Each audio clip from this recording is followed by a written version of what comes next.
Everyone loves a failure. Well, actually they hate it, but let's be real. In the gaming landscape especially, people cannot stop talking about video games that suck or that lost lots of money. From the angry video game nerd to ET to Concord, it seems like the biggest flops are also the biggest conversation pieces in the cesspit that is online game discussion. But what makes a flop anyways? It may seem pretty simple, and for the big ones, it is. A flop is a game that loses money. The more money it loses, the bigger of a flop it is. But in order to lose a lot of money, you need to spend a lot of money. So the real outliers in this video will be those with very unique circumstances. But I also don't want to ignore the ordinary, everyday flops. Sure, Concord died a terrible death and lost a lot of money, but there are dozens of games released on Steam every day which will be forgotten about before the end of the day. Perhaps it's even sadder to go out without a bang. So I'm going to be drawing implements from one of my favorite YouTube videos, EmpLemon's The Art of the Choke, and I'll be developing a very simple way of classifying video game flops. And I'm going to go ahead and base said scale on one of the most recognizable disasters in the world, tornadoes. In 1971, Ted Fujita and Alan Pearson invented the Fujita scale, a way of measuring tornadoes. However, the Fujita scale is misleading, as it seems quite simple, a scale defined entirely by wind speeds, perhaps the most obvious way of measuring a tornado. But in actuality, the wind speeds are just an approximation. No, what the Fujita scale is really measuring is damage. And this makes quite a bit of sense. After all, who cares if a tornado has 300-mile-per-hour wind speeds? If it happens in the middle of an empty field in Kansas, and has a casualty count measured in insects. And similarly, I'm going to be measuring how big of a flop a game is by inflicting the damage it inflicts upon itself, its developers, and even its player base. The biggest damage, as usual, is still money, but I will be looking at other things. But anyways, be sure to subscribe for more video essays over video games and stuff like that. But anyways, let's start at the bottom and work our way out. F0 is the first level on the Fujita scale, the first level where real tornadoes, or in our case flops, happen. Billboards, trees, and broken windows are the main damages, but for games, the damage is mostly in time spent. The vast majority of this category, and video game flops as a whole, are indie games made with basically no budget, which leads to little fanfare and fewer sales. If you want to find some of these, just check out Jonas Troller's Steam Review Guesser game. Hitting the random button a few times will likely provide you with an endless buffet of rocks in the rough. And it's pretty clear why most of these games failed. Perhaps it's cruel, but the majority of games here just suck.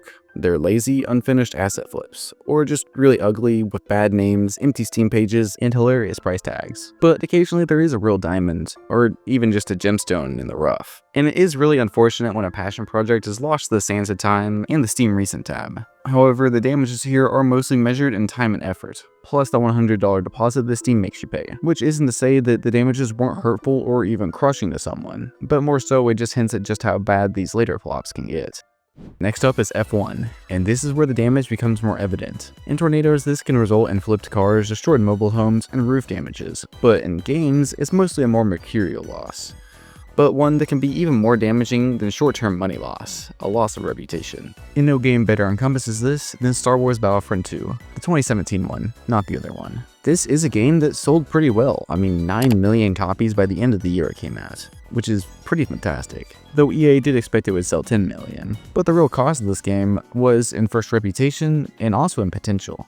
At launch, this thing was horrifying. One of the worst monetization systems we've ever seen in a major full-price game, other than a sports game. Famously, this $60 Star Wars game required around 40 hours of grinding before you could play as Darth Vader, John Star Wars himself, not to mention other issues that dragged down the overall gameplay. And in the thread that calculated just how long it would take to unlock any character lies the most downvoted Reddit comment of all time. From EA themselves, quote, "The intent is to provide players with a sense of pride and accomplishment."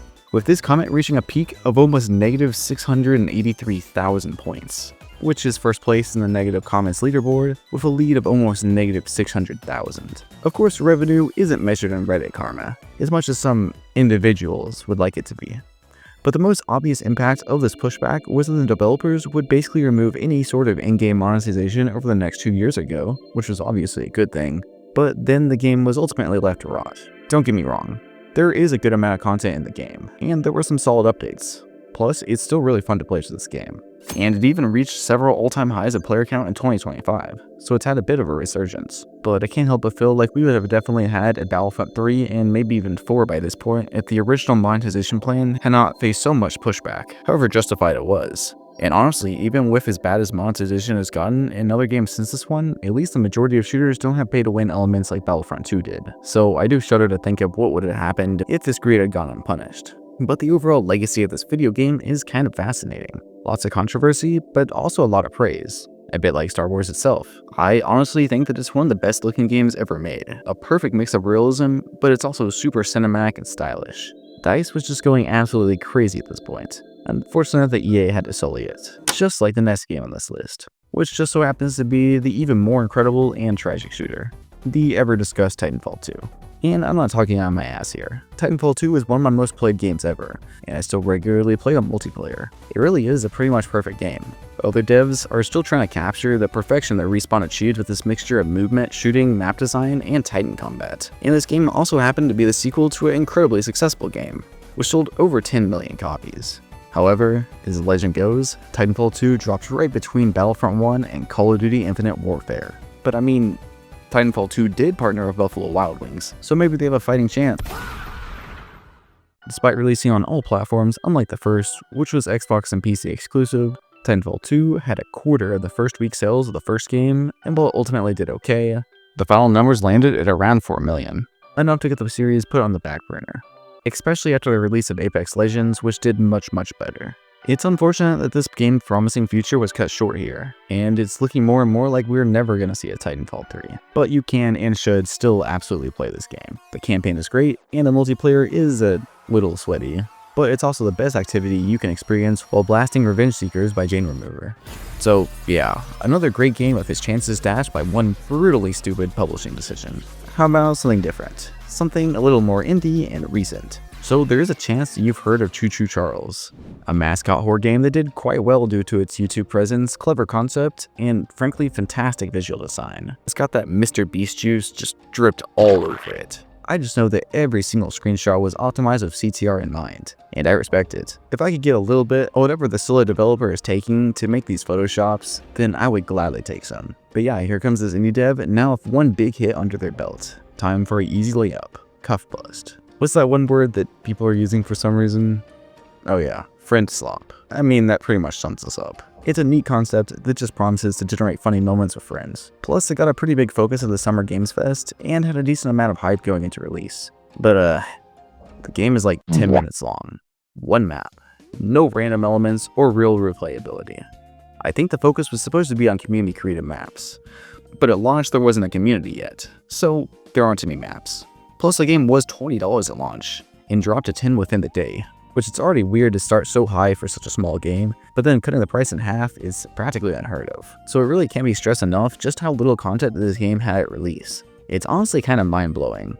And the fact that they were selling plushies at launch probably didn't help the look that this game seriously had its focus on all the wrong things. So while this game probably lost some money, 2-Star Games is just one guy, and it seems pretty cool. So the main thing lost here was just a really good chance for a hit and honestly a great concept, as this game actually had quite a bit of push behind it. There really aren't all that many takes on prison escape games, mostly just the Escapists. And a game where it's focused on breaking out of community designed prisons could even take influence from things like Minecraft Prison Breaks. But overall, for the F1 category of games, the losses aren't huge, and most of them were still likely profitable in the long term. But all these games had potential, and it was definitely disappointing to see them not reach the full extent of said potential. While there are some very good games that are unfortunately much higher up on the damage scale, the majority of games after this will have a lot more fundamental issues. Issues beyond some publisher or some stupid marketing decisions.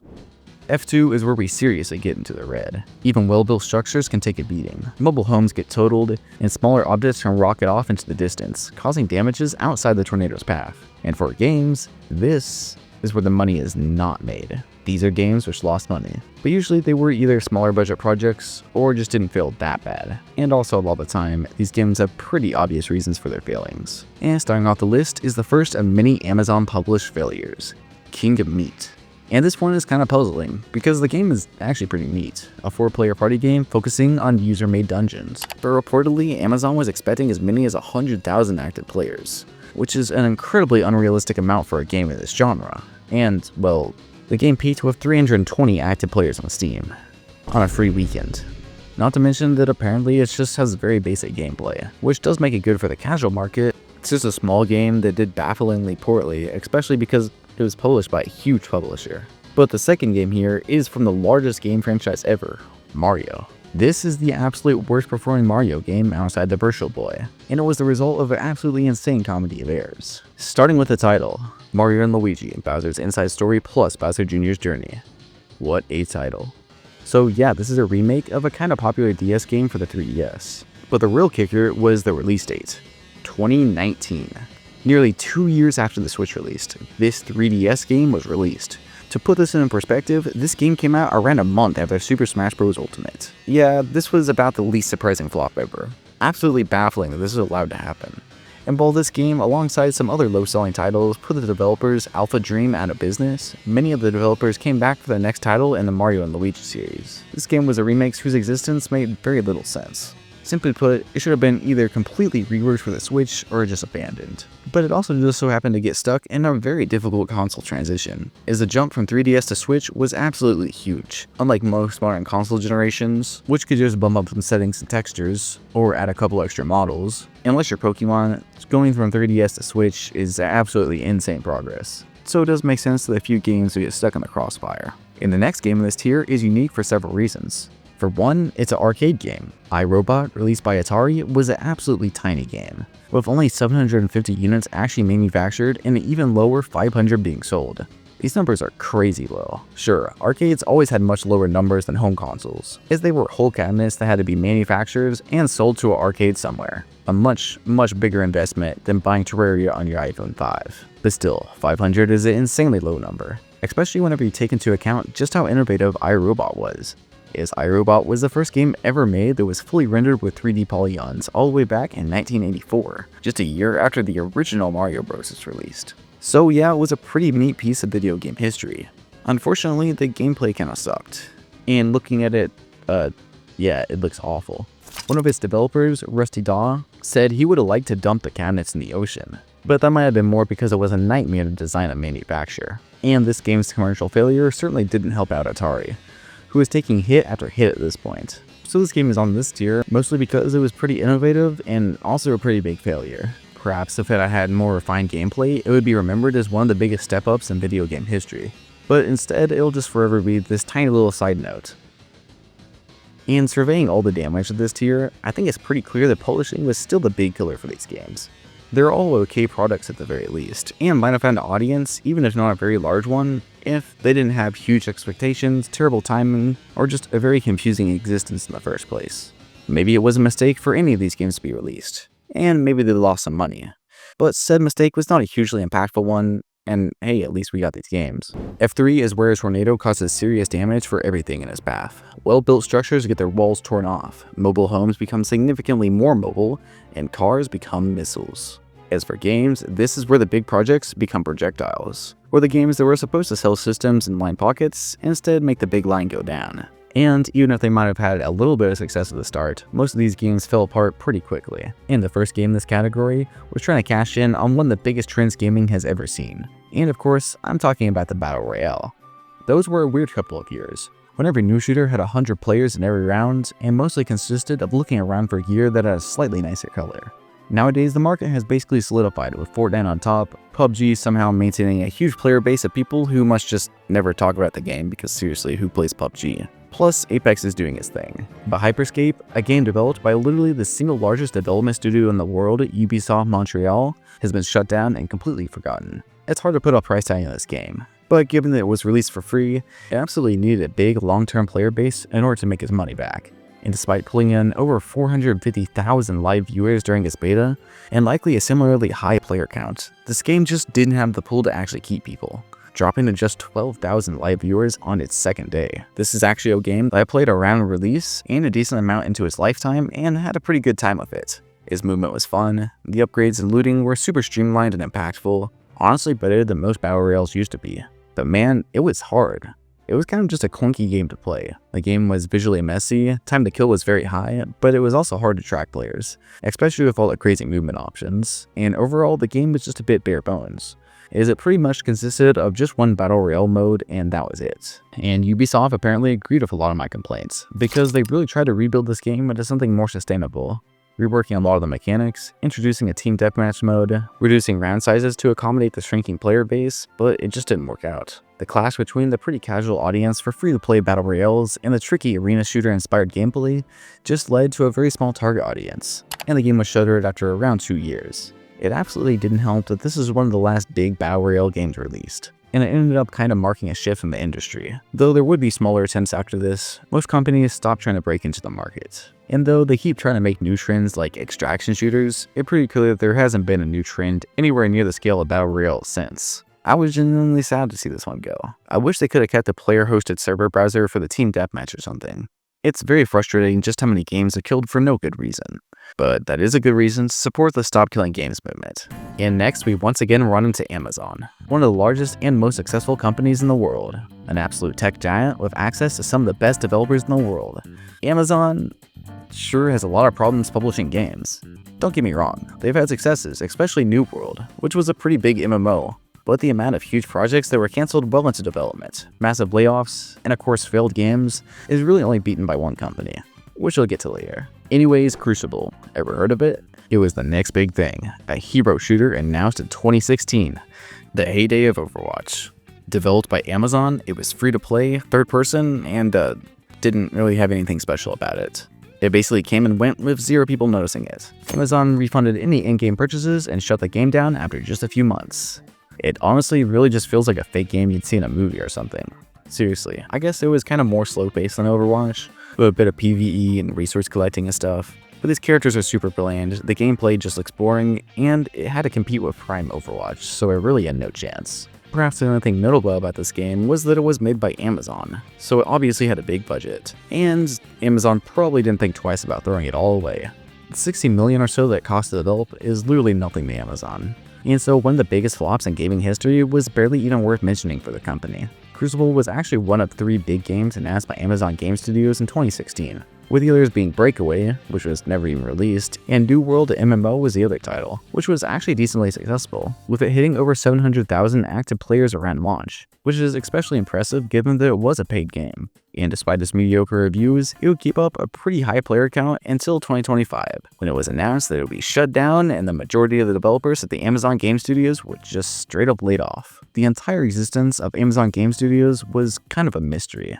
I mean, they were working on some huge things behind closed doors, like a Lord of the Rings MMO and even a Steam competitor. But it also really just feels like this was just Amazon throwing money at some developers without much thought, just so they could tell investors that they were branching out into video games. Never mind if it made money or finished games or not. One pretty interesting flop in the F3 category was Epic Mickey 2: The Power of 2, which despite having 2 2s in its title, didn't hit the 2 million expected sales. The first game did pretty well, as it did sell around 2 million copies, likely benefiting from the absolute dominance of the Wii and the casual audience that the console brought to the market. But by the time Epic Mickey 2 released, the Wii was basically dead. The Wii U was dead on arrival, and Epic Mickey 2's big draw appears to have been this Graggle Simpson dude who is like the 2 in the title. The game looks pretty solid, just a medium-budget 3D platformer, but the casual audience had already moved on to phone games, and Epic Mickey 2 ended up being one of the many disappointments that eventually led to Disney shuttering the developers, Disney Interactive Studios. This is yet another example of a non-video game company basically throwing a bunch of money to temporarily make a games division, and then giving up the second that actually requires effort to run, and putting a bunch of developers out of a job. Awesome. And finally, this is maybe the most well-received game on this entire list. When there are plenty of Game of the Year awards the year it came out, and beloved to this day, Okami. Okami was developed by Clover Studios, and it had an incredible cel-shaded visual style that still looks amazing to this day. Not to mention the celestial brush mechanic, which had players drawing symbols in order to solve problems and do other things in the game world. Okami's initial sales were considered a huge failure by Hideki Kamiya, the game's director, with around 260,000 PlayStation sales reported, though there were sales on other platforms. And combined with the failure of their other 2006 title God Hand, Clover Studio ended up getting closed. Even by 2009, Okami was only at about 600,000 sales, low enough for the prestigious title of least commercially successful winner of a Game of the Year award, and the even more prestigious 2010 Guinness Book of World Records Gamers Edition. But further releases would continue to do better and better, with the game eventually hitting 4 million total copies sold by 2023. So perhaps long-term, the quality of the game was enough to break through its disastrous launch, but not without first ruining the development studio which made it. Rare were one of the most legendary developers ever, and by the end of the Nintendo 64, they were on one of the greatest runs in video game history. Donkey Kong Country, Banjo-Kazooie, Perfect Dark, and a long list of other SNES and Nintendo 64 games all culminated in one game, also considered a classic, that would ultimately change Rare forever, and arguably for the worse. Conker's Bad Fur Day was originally a pretty standard mascot platformer, focusing on a background character in Banjo-Kazooie, but Rare switched it up, and they made the game crass, profane, and violent. I remember this game being the stuff of legends back when I was getting into YouTube in the 2010s. I mean, an old game that looked like it was made for kids but was actually really mature? That's crazy. The funny thing is that the game actually received really high critical scores due to it being genuinely funny, well designed, and one of the most graphically impressive games on Nintendo 64. The tricks that Rare pulled in order to get some effects, like more lighting in a scene, were crazy. Genuinely an example of one of the best teams to ever do it at the peak of their craft. Unfortunately, though the game was marketed towards a more mature audience, it only sold around 55,000 copies within its first month of release. It's hard to find any later figures, but it's pretty clear that one adult game wasn't enough to entice adult gamers, who likely only had a PlayStation, to go and buy a Nintendo 64 near the end of its lifespan. And pretty shortly after this, Nintendo would pretty much give up on Rare, declining to provide them any more money to make games, nor purchasing the studio. And so Rare was bought out by Microsoft, and things just were never the same from then on. Lots of developers left, and though they keep making games, it's obviously nothing in comparison to the Rare before the buyout. Conker's was a fantastic game, released by a prestigious developer and published by Nintendo, but it was at the wrong place on the Nintendo 64 and at the wrong time, in a period where Nintendo's dominance was fading, and they weren't willing to promote a game like Conker in the usual places that they would promote a Nintendo game. Within the F3 category, the biggest crashes come from games that were big, but generic. Trend chasing, usually online multiplayer games, all trying to cash in on trends like battle royales, hero shooters, MOBAs, etc. Most of these games were at least competent, but they never had the identity or hook that would pull in the high sales that a game like this needs. Overall, a lot of these games were just really high risk, and it seems like either companies like Amazon or Disney didn't realize just how difficult it is to break into these trends. They expected to be able to just throw money at the problem and get their own Fortnite, or they simply didn't care, as making video games was always just about sounding good to investors. These game studios were practically temporary, so when they flopped, it was all over. Of course, the second two examples are very different, as Okami was a project filled of great ideas and passion that was bad enough of a flop to kill its developers, but also good enough of a success to be one of the most beloved and long-lasting comeback stories in gaming history. F4 is where things are polarized. Well-built houses become piles of debris, trees get completely debarked, and even heavier vehicles like airplanes get thrown. As for games, this is where whole studios are torn down in the path of a flop. This is where lives are really changed. While the previous tier had a lot of games that contributed to the downfall of developers, in the F4 zone, these games practically one-shot either series or the studios that make them. LawBreakers was yet another hero shooter released in 2017, so it was going up against some crazy competition. The developers, Boss Key Productions, were a brand new studio formed by former Epic Games employees, and I won't lie, this game is cool as hell. It's actually more inspired by something like Halo or Quake, as it's an arena shooter with these low-gravity portions of the map. It's got pretty crazy movement, but it's more like using your momentum and gun to propel yourself gracefully through the sky, rather than the sort of wall-running chaos of Titanfall. Despite all those positive things I said about it, it flopped, selling very poorly and being shut down around a year after release. I do think the reasons why it flopped were pretty clear. For one, it was both a hero shooter, which is a super oversaturated market, and an arena shooter, which is a style of game that has really been treading water since the end of the Xbox 360 era. Being both meant that it not only had a lot of competition, especially aesthetically, because even if it didn't play like Overwatch, it still kind of looked like it. In his memoir, Blazinski, one of the founders of Boss Key, claimed that whenever Overwatch was revealed in 2014, one of the artists at Boss Key Studios yelled, "We are so fucked." Their fate was practically sealed. And on the other hand, arena shooters are hard games to play. They require good aim, usually have movement systems that are kind of hard to master, and if you're not good, you'll get stomped. I would know, I'm terrible at Halo. Plus, the game was $30, which was a pretty solid deal, but I have a feeling that a game from unproven studios like LawBreakers would have had a much better chance if it was free to play. Especially as there weren't so many free to play games at the time, it could have stood out a little bit more and maybe built trust to gain a solid fan base. But as a result of LawBreakers' failures, it was shut down, and the studio hastily tried to cash in on the Battle Royale trend, releasing an awful half-finished mess called Radical Heights, which just looked absolutely terrible. Like, asset flip level bad. And just a month later, the studio was done. Shenmue was the first quadruple A game, or that's basically what Sega sold it is. It was the first in the fully active eyes entertainment genre, which is a genre of games that never saw a second entry, likely because absolutely nobody knows what any of those words mean in this context. And this game was ambitious. It wasn't just marketing speech, but there were over 1,200 rooms, over 300 characters who actually had names, personalities, and relationships, accurate weather and day and night cycles, real-time cutscenes, motion capture, and they even developed a new type of data compression just to fit the game all into the low count of only 3 discs. And this development cycle cost Sega a whopping $70 million. Despite solid ratings and plenty of sales, it was basically impossible for the game to have ever turned a profit, as every single Dreamcast owner would have needed to buy Shenmue at least twice for it to turn a profit. So while it was supposed to be the killer app that would sell the Dreamcast, its massive cost likely just blew an even bigger hole in the sinking ship that was Sega. This was a game that was already marketed as the biggest thing ever, and the most expensive thing ever. So it really charted its own fate with that. As though logical cost-saving measures could have been put in place, and the game could have been made cheaper, they'd already announced that $70 million budget, so they might as well spend it all. And unlike so many other games in this list, even some of the better ones, Shenmue is a subdued and quiet game. It's special in a very unique way. It's often mundane, but its portrayal of the Japanese city was incredible for the time technically, and is still amazing in its attention to detail and its atmosphere. The game has always been a bit divisive because of this, as it can be genuinely boring, but it also developed one of the strongest cult followings in gaming. So despite it all, maybe it is a good thing that the people at Sega really went all out for Shenmue. It might have cost $70 million, and maybe even their existence as a console manufacturer, but it also created one of the most important and special works of art that has ever came out of the gaming industry. And in my opinion, that's what really matters. Even though not every game should be this risky, as there just would not be any video games if every game was Shenmue, I do think it's worth celebrating the insane people at Sega and what they created. And now for what is honestly my favorite part of this video.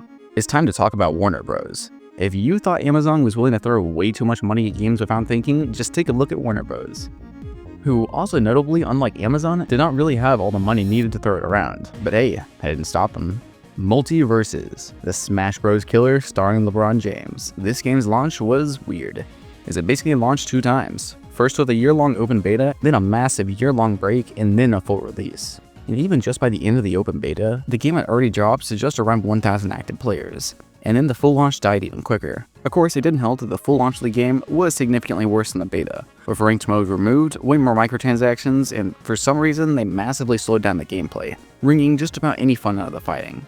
So after about a year of this, Warner Bros. Pulled the plug and delisted the game. The craziest part, this game apparently lost them around $100 million according to reports from them. Honestly, this game's existence is pretty hilarious. Is it honestly really read as a corporation thinking they could get in on some internet humor by putting LeBron James and Ultra Instinct Shaggy into a video game, while also coalescing all their IPs into some weird mashup that's supposed to draw in everybody, which seems to be all that Warner Bros. Does nowadays. But at the same time, this is also supposed to be a game that could compete with Super Smash Bros. A tentpole for the future of Warner Bros. Games. But also at the same time, it was a genuinely well-made game with some super cool character designs, especially Tom and Jerry and Bugs Bunny, as they really captured the style of the cartoons and turned them into a really neat moveset. Maybe this game could have done okay if it wasn't a $100 million microtransaction-filled tentpole for Warner Bros. The expectations they placed upon this game were just insane. But if you think $100 million is crazy, how about $200 million? Suicide Squad Kill the Justice League, another Warner Bros. Failure for the same damn year. Kill the Justice League, if you can't tell from the name, is a very strange product. And yes, it feels like a product first and a game much later. This was made by Rocksteady, who made the Batman Arkham games. But instead of letting the developers of this legendary studio make another game in the style that they are already proven to be so good at, Warner Bros. Made them make this weird live service looter shooter abomination, a game that was gunning for the title of the most UI on screen at once. This game was panned by critics and barely played by players. Plus, it was filled with the weird multiverse stuff the superhero movies have been obsessed with for a minute. And honestly, I think few games have ever fit the word slop more closely than this one. And of course, its failures led to huge layoffs at Rocksteady. Its usual stupid risk taken by the people at the top always just results in the developers who actually make the game losing their jobs. F5 barely even makes sense. Well-built houses take flight. Wreckage is flung for miles, and the official description of the category from Fujita himself reads, "Incredible phenomena can and will occur." And that pretty much just sums it up for games as well. I'm starting off with a game that makes absolutely no sense for being in this video at all, much less this high on the list.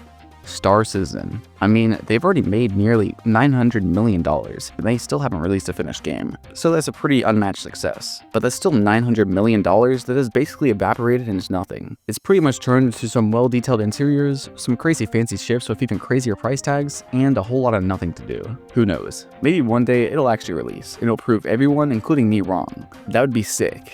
Though I still wouldn't play it because I don't have several $1,000s to blow on 3D models. But yeah, at the very least, this has been an absolute disaster for just how much money it's sucked out of its fans without giving them much in return. But also in the world of space games, a weird pseudo-genre that's been focused on creating games that are just so immersive and expansive that they practically never get released. This isn't anything unusual, and the world of space games is a fascinating one. I kinda wanna do a much more in-depth deep dive in the future, because I do really understand the appeal of wanting to play a game that lets you play in a fully realized Star Wars-like galaxy. But it's also fascinating to look at just how many games and players' wallets have been taken out in this quest for the dream. And now it's time for the big one. The biggest one. The largest failure in video game and possibly media history. Concord. Talking about this game online sucks. Don't get me wrong. I understand why people enjoyed watching Sony spectacularly fail in their attempt to chase trends and build a new tentpole for the PlayStation. But at the same time, Concord has been turned into some strange sort of gotcha for any sort of game that certain people see as too diverse or woke. It's honestly been strange seeing conversations from ye olden days of Gamergate being brought up again as women, minorities, and some writing editing company with a stupid name are suddenly branded as the ones who caused the downfall of a game that never really had a chance for an upfall to begin with. I mean, come on. A hero shooter way too late. Check. $60? Check. Boring characters? Check. Literally no innovations in gameplay, not to mention slow movement and boring maps? Check. This game had practically nothing going for it. And it ended up reaching the dizzying heights of 700 concurrent players on Steam, which isn't the best metric to measure it given that it was a PlayStation published game. But the fact that it was shut down after just 11 days is pretty solid proof that it flopped hard. Harder than any other game has ever. One thing worth mentioning is that the famous $400 million budget is heavily disputed. It came from an anonymous source cited on a podcast, and was disputed by PlayStation developers and industry figures.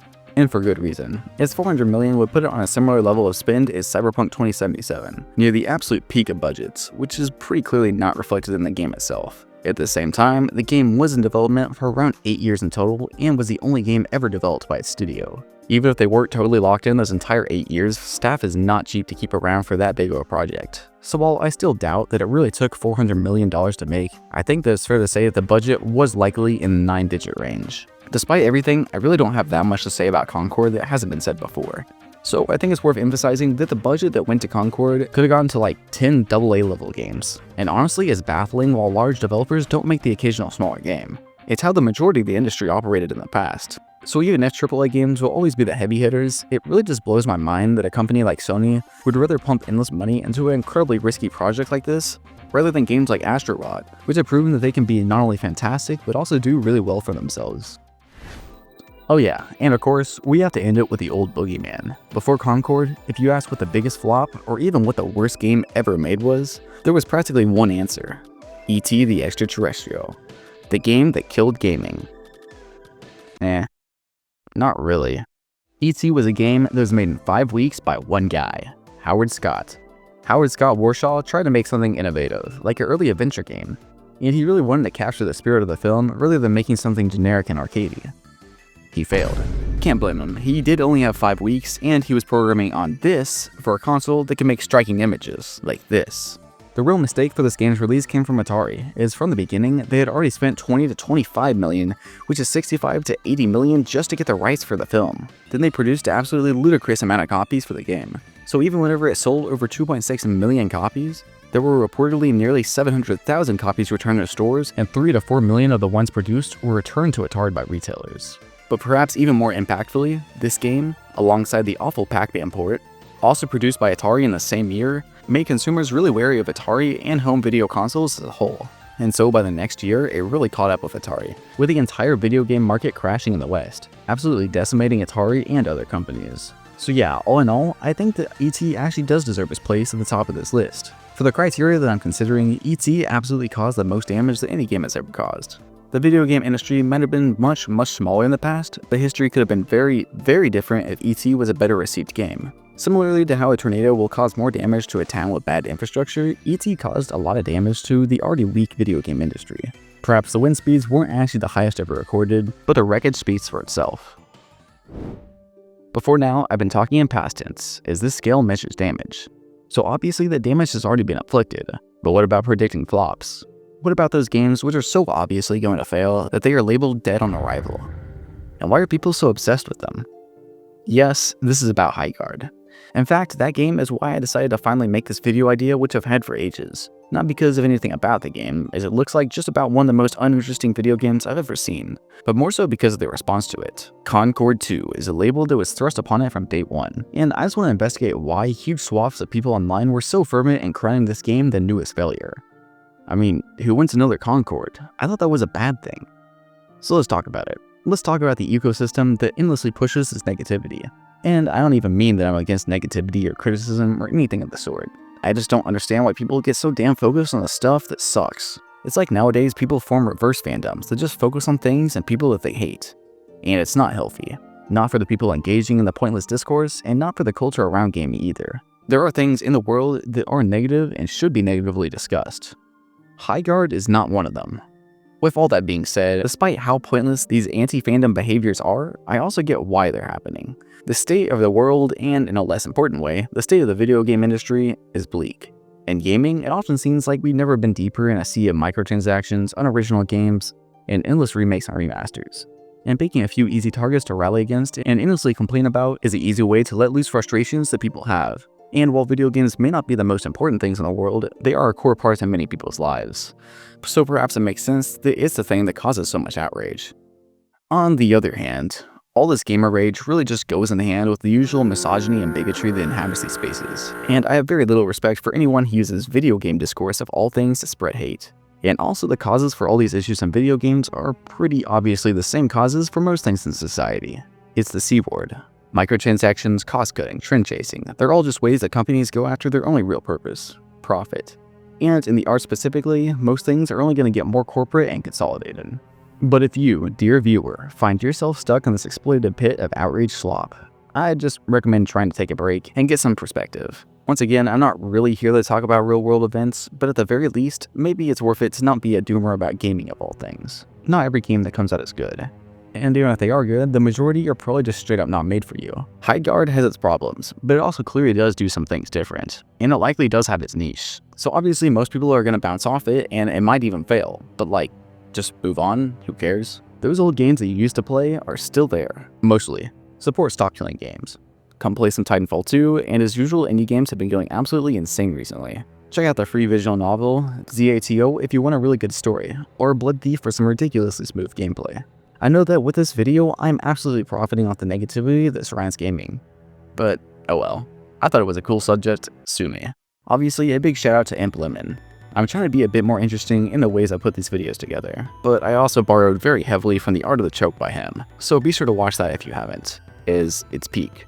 But if you want to watch me respond to the absolute worst video game review I've ever seen about Deltarune, then check out this video. And if you want to hear me respond to Ben Shapiro, everybody's favorite movie critic, then click on this little thumbnail. But that's all.